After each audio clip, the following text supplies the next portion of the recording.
Good evening.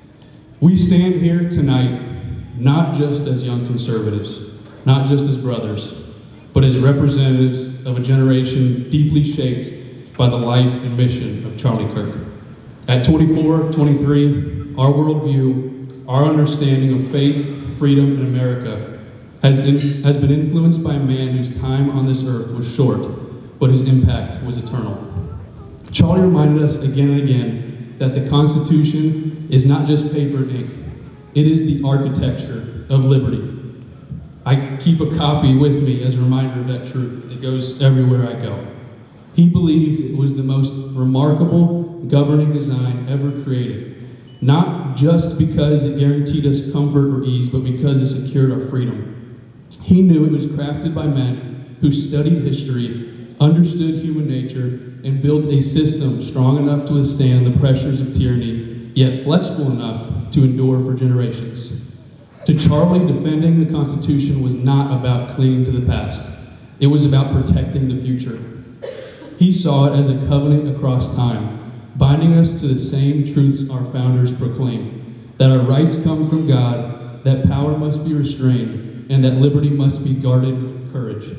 In the winter of my freshman year in college, I had the privilege of attending the Turning Point USA Student Action Summit in West Palm Beach on the other coast, a gathering that challenged my convictions, deepened my love for country, and introduced me to the bold leadership of Charlie Kirk.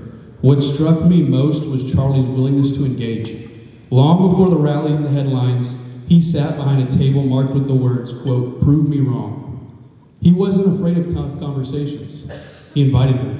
He knew that truth is not fragile, and that real dialogue, even with those who disagreed, was how seeds of conviction were planted.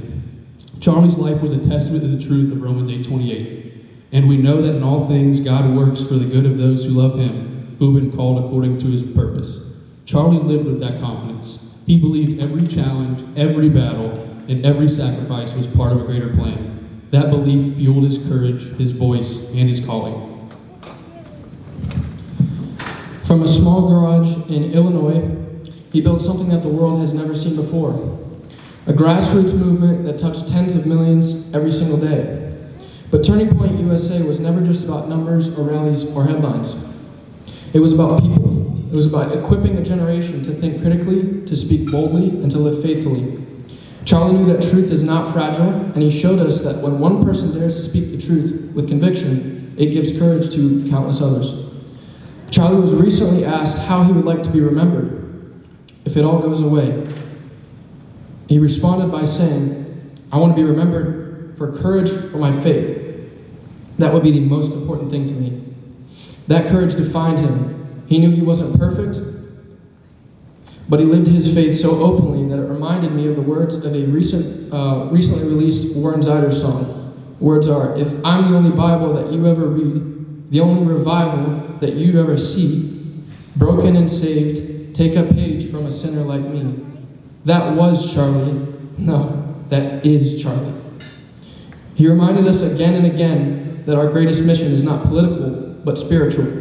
His life was the kind of witness that for some may have been the only Bible that they ever read. One of the qualities we admired most about Charlie was his willingness to engage in dialogue. He never feared disagreement. In fact, he welcomed it, because he knew real conversation is how we sharpen each other, how we test ideas, and how we plant seeds of truth. But even more importantly, he showed us that courage to stand for your faith is the most powerful witness of all. We are here tonight speaking to a room full of leaders, patriots, and believers. Many of you have fought long battles for conservative principles, for faith, and for this nation. But tonight, we want to speak for our generation as well. Charlie Kirk gave us the model. He gave us a mission, and it is now our responsibility to carry that mission forward.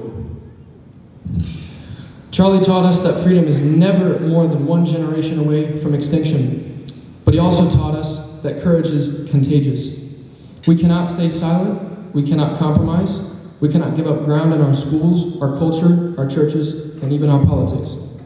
To honor Charlie's life means to live like he lived, with eyes fixed on eternity, with a love for God that overcomes fear, and with a boldness that refuses to surrender. So tonight, as we remember Charlie, let us commit ourselves to what he committed his life to: truth, faith, family, and America. His story did not end with his passing, because the torch has been passed to us, to each and every one of us. To every young person here, to every parent, grandparent, and to every patriot, Charlie's mission is now our mission. We will dialogue with conviction. We will lead with courage. And most importantly, we will never be ashamed of the gospel, for it is the power of God that changes lives and transforms nations. Charlie's voice may be silent, but his vision lives on, in us, through us, and beyond us. And so tonight we are not here to, quote, prove Charlie wrong. We're here to prove Charlie right. That truth can be spoken without fear, that faith can stand firm in the public square, and that even in disagreement, Americans can engage one another with courage, respect, and hope. Let's all prove Charlie right. Thank you.